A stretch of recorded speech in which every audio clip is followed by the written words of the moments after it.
Friends, welcome back to my YouTube channel. ಎಲ್ಲರೂ ಹೇಗಿದ್ದೀರಾ friends?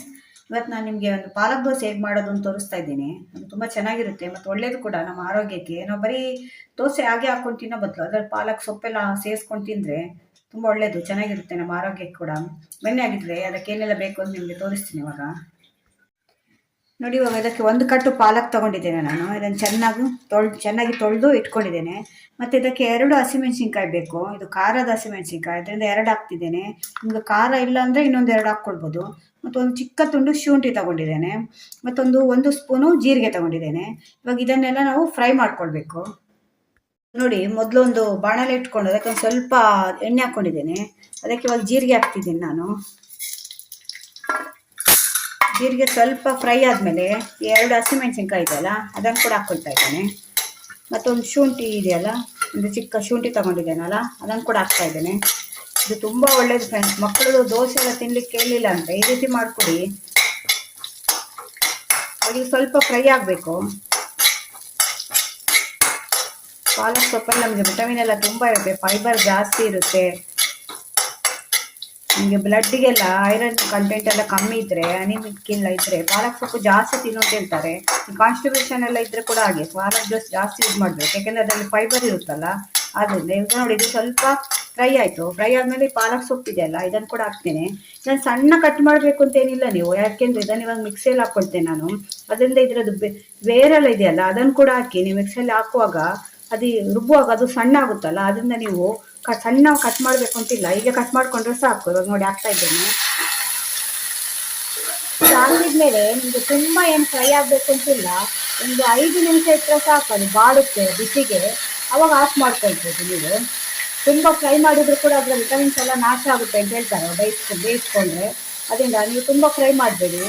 ಒಂದು 5 ನಿಮಿಷದಲ್ಲಿ ಅದು ಬಿಸಿಗೆನೆ ಬಾಡುತ್ತೆ. ಅದು ನೋಡಿ ಬಾಡಿ ಆಯ್ತು. ಇವಾಗ ಆಫ್ ಮಾಡ್ತೇನೆ. ಅದು ಬಿಸಿಗೆ ಬಾಡ್ಕೊಳ್ಳುತ್ತೆ, ಆಮೇಲೆ ಅದನ್ನು ಮಿಕ್ಸಿಯಲ್ಲಿ ಹಾಕ್ಕೊಳ್ಬೇಕು. ಇದು ಫ್ರೈ ಆಗಿ ಬಿಸಿ ತಣ್ಣಗಾಗಿದೆ. ಇದು ಬಿಸಿಯಲ್ಲಿ ಹಾಕ್ಬಾರ್ದು, ಇದು ತಣ್ಣಗಾಗಬೇಕು. ಇವಾಗ ಇದು ತಣ್ಣಗಾದ್ಮೇಲೆ ಇದನ್ನು ಮಿಕ್ಸಿಯಲ್ಲಿ ಹಾಕ್ಕೊಳ್ತೀನಿ ಇವಾಗ. ನೋಡಿ ಈಗ ರುಬ್ಬಿ ಇಟ್ಕೊಂಡಿದ್ದೇನೆ. ಇದು ಈಗ ಕಾಣುತ್ತೆ ನೋಡಿ, ಪಾಲಕ್ ಮತ್ತು ಅದು. ಇವಾಗ ಇದು ದೋಸೆ ಇಟ್ಟು, ಆಲ್ರೆಡಿ ನನ್ನ ಹತ್ರ ದೋಸೆ ಇಟ್ಟು ಇಲ್ಲಾಂದರೆ ನೀವು ದೋಸೆ ಇಟ್ಟು ರೆಡಿ ಮಾಡ್ಕೊಳ್ಬೇಕಾಗುತ್ತೆ. ನೀವು ಯಾವಾಗ ದೋಸೆ ಮಾಡ್ತೀರಿ ನೋಡಿ, ಯಾವಾಗ ಇದನ್ನು ರೆಡಿ ಮಾಡ್ಕೊಳ್ಳಿ. ಈ ಥರ ದೋಸೆ ಮಾಡಿ ಒಂದು ದಿವಸ ಬೇರೆ ಬೇರೆ ಐಟಮ್ ಮಾಡ್ತೀರಲ್ಲ ನೀವು, ಒಂದು ಸಲ ದೋಸೆ ರುಬ್ಕೊಂಡ್ರೆ.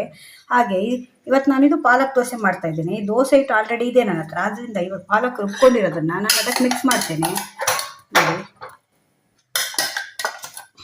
ಇವಾಗೆಲ್ಲ ಇದಕ್ಕೆ ಹಾಕಿ ಚೆನ್ನಾಗಿ ಮಿಕ್ಸ್ ಮಾಡಬೇಕು. ದೋಸೆ ಇಟ್ಟು ರೆಡಿಯಾಗಿದೆ. ಈಗ ಇದು ತುಂಬ ಒಳ್ಳೆಯದು ನಮಗೆ ಹೆಂಗಸರಿಗೆ. ಏನಂದರೆ ದಿವಸ ಏನು ತಿಂಡಿ ಮಾಡೋದು ಅಂತ ತಲೆನೋವು ಒಂದು ಅಲ್ವಾ. ಆಗ ನಿಮಗೆ ದೋಸೆ ರುಬ್ಬಿ ಇಟ್ಕೊಂಡ್ರೆ ಒಂದು ದಿವಸ ನೀವು ಮಾಮೂಲು ದೋಸೆ ಮಾಡ್ಬೋದು, ಮಸಾಲೆ ದೋಸೆ ಮಾಡ್ಬೋದು, ಇನ್ನೊಮ್ಮೆ ಈ ಪಾಲಕ್ ದೋಸೆ ಈ ಟೈಪಲ್ಲಿ ಮಾಡ್ಬೋದು. ಈಗ ಮಿಕ್ಸ್ ಮಾಡಿ ಇಟ್ಕೊಂಡಿದ್ದೇನೆ. ಇವಾಗ ಇದು ದೋಸೆ ಹೇಗೆ ಹಾಕೋದು ಅಂತ ತೋರಿಸ್ತೇನೆ. ನೋಡಿ, ಇವಾಗ ತವಾ ಕಾದಿದೆ, ಅದು ಚೆನ್ನಾಗಿ ಕಾಯಬೇಕು. ಅದು ತವಾ ಚೆನ್ನಾಗಿ ಕಾದ್ಮೇಲೆ ನೀವು ಮೀಡಿಯಮಲ್ಲಿ ಇಟ್ಕೊಳ್ಳಿ. ಮೀಡಿಯಮ್ ಇಟ್ಕೊಂಡು ನೋಡಿ, ಒಂದು ಸೌಟ್ ಹಾಕ್ತಾ ಇದ್ದೇನೆ. ನಿಮಗೆ ತೆಳು ಬೇಕಾದ್ರೆ ತೆಳು ಮಾಡ್ಕೊಳ್ಬೋದು, ದಪ್ಪ ಬೇಕಾದ್ರೆ ದಪ್ಪ. ನಾನು ತೆಳು ಹಾಕ್ತಾ ಇದ್ದೇನೆ. ಈಗ ಎಷ್ಟು ಚೆಂದ ಕಾಣ್ತಾ ಇದೆ ನೋಡಿ. ತುಂಬ ಹೆಲ್ದಿ ಫುಡ್ ಇದು, ಆದಷ್ಟು ಯೂಸ್ ಮಾಡಿ ಹೆಲ್ದಿ ಫುಡ್ಡನ್ನು. ಅಭ್ಯಾಸ ಮಾಡ್ಕೊಳ್ಬೇಕು ನಾವೆಲ್ಲ ಹೆಲ್ದಿ ಫುಡ್ ತಿನ್ನೋದನ್ನು. ಇವಾಗ ನೋಡಿ, ಇದು ಕ್ಯಾರೆಟ್ ಮತ್ತು ಕೊತ್ತಂಬರಿ ಸೊಪ್ಪು ಕಟ್ ಮಾಡಿ ಇಟ್ಕೊಂಡಿದ್ದೇನೆ. ಇವಾಗ ಅದ್ರ ಮೇಲೆ ಹಾಕ್ತಾ ಇದ್ದೇನೆ. ನಿಮಗೆ ಬೇಕಿದ್ರೆ ಹಸಿಮೆಣಸಿನ್ಕಾಯಿ ಹಾಕ್ಕೊಳ್ಬೋದು, ಈರುಳ್ಳಿ ಹಾಕ್ಕೊಳ್ಬೋದು. ಆದರೆ ಇದು ಸ್ವಲ್ಪ ಲೈಟಾಗಿ ಚೆನ್ನಾಗಿರುತ್ತೆ ಇದು ಎರಡೇ ಹಾಕಿದರೆ.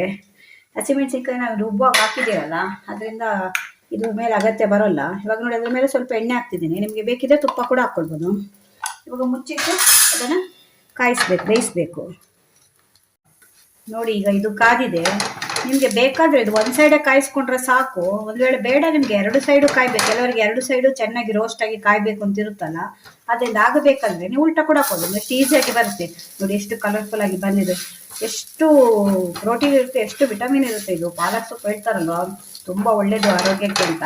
ಅದರಿಂದ ಈಗೆಲ್ಲ ಮಕ್ಕಳಿಗೆ ಮಾಡಿಕೊಡಿ. ಈ ರೀತಿಯ ಫುಡ್ಡನ್ನೆಲ್ಲ ಮಕ್ಕಳಿಗೆ ಅಭ್ಯಾಸ ಮಾಡಬೇಕು. ಇದು 1 ನಿಮಿಷ ಹಾಕಿದರೆ ಸಾಕು, ಇದು ಬೇಯುತ್ತೆ. ಮಿಕ್ಸಿ ಹಾಕಿದ್ಮೇಲೆ 1 ನಿಮಿಷ ಹಾಕಿ ಸಾಕು, ಜಾಸ್ತಿ ಬೇಡ. ಯಾಕಂದರೆ ಕ್ಯಾರೆಟ್ ಎಲ್ಲ ಬೆಂದು ಹೋಗುತ್ತೆ. ಅದು ಹಸಿ ಇದ್ರೇ ಅದರದ್ದು ನಮಗೆ ವಿಟಮಿನ್ಸ್ ಎಲ್ಲ ಜಾಸ್ತಿ ಸಿಗೋದು. ನೋಡಿ, ಈಗ ರೆಡಿಯಾಗಿದೆ ನೋಡಿ, ಹೆಲ್ದಿ ಫುಡ್ ಪಾಲಕ್ ದೋಸೆ ರೆಡಿಯಾಗಿದೆ. ಇವಾಗ ಇನ್ನೊಂದು ಹಾಕಿ ತೋರಿಸ್ತೇನೆ ನಿಮಗೆ. ದಪ್ಪ ಬೇಕಾದವ್ರು ದಪ್ಪ ಹಾಕ್ಕೊಳ್ಬೋದು. ನಾನು ತೆಳು ಹಾಕ್ತಾ ಇದ್ದೇನೆ. ನಿಮ್ಗೆ ಎಷ್ಟು ತೆಳು ಬರುತ್ತೋ ಅಷ್ಟು ತೆಳು ಬರುತ್ತೆ, ಅಷ್ಟು ಚೆಂದ ಇರುತ್ತೆ ಇದು ದೋಸೆ. ಎಷ್ಟು ದೊಡ್ಡದು ಬೇಕಾದ್ರೂ ಹಾಕ್ಕೊಳ್ಬೋದು ನೀವು. ಇದ್ರ ಮೇಲೆ ನಿಮಗೆ ಬೇಕಾದನ್ನ ಹಾಕ್ಕೊಳ್ಬೋದು, ಈರುಳ್ಳಿ ಬೇಕಾದ್ರೆ ಹಾಕ್ಕೊಳ್ಬೋದು. ಆದರೆ ಅದೆಲ್ಲ ಹಾಕಿದ್ರೆ ಹೆವಿ ಆಗುತ್ತೆ, ನೀವು ಈರುಳ್ಳಿ ದೋಸೆಗೆಲ್ಲ ಹಾಕ್ತಿರಲ್ಲ. ಜಸ್ಟ್ ನಿಮಗೆ ಕೊತ್ತಂಬರಿ ಸೊಪ್ಪು ಮತ್ತು ಕ್ಯಾರೆಟ್ ಹಾಕಿದ್ರೆ ತುಂಬ ಚೆನ್ನಾಗಿರುತ್ತೆ ಟೇಸ್ಟ್ ಕೂಡ. ಮತ್ತು ಹಿಟ್ಟು ಉಳಿದಿದ್ರೆ ಈ ರೀತಿ ಮಾಡಿ ನೋಡಿ. ಇನ್ನೊಂದು ದೋಸೆ ಕೂಡ ರೆಡಿ ಆಯಿತು. ಇದು ಸಿಂಪಲ್ ಆಗಿ ತುಂಬ ಈಸಿಯಾಗಿ ಮಾಡ್ಕೊಳ್ಬೋದು ನೋಡಿ. ಈಗ ಪಾಲಕ್ ದೋಸೆ ರೆಡಿ ಆಗಿದೆ. ಇದರ ಜೊತೆ ನನ್ನ ಹತ್ರ ತೆಂಗಿನಕಾಯಿ ಚಟ್ನಿ ಇತ್ತು, ಅದನ್ನೇ ಹಾಕ್ತಾ ಇದ್ದೇನೆ.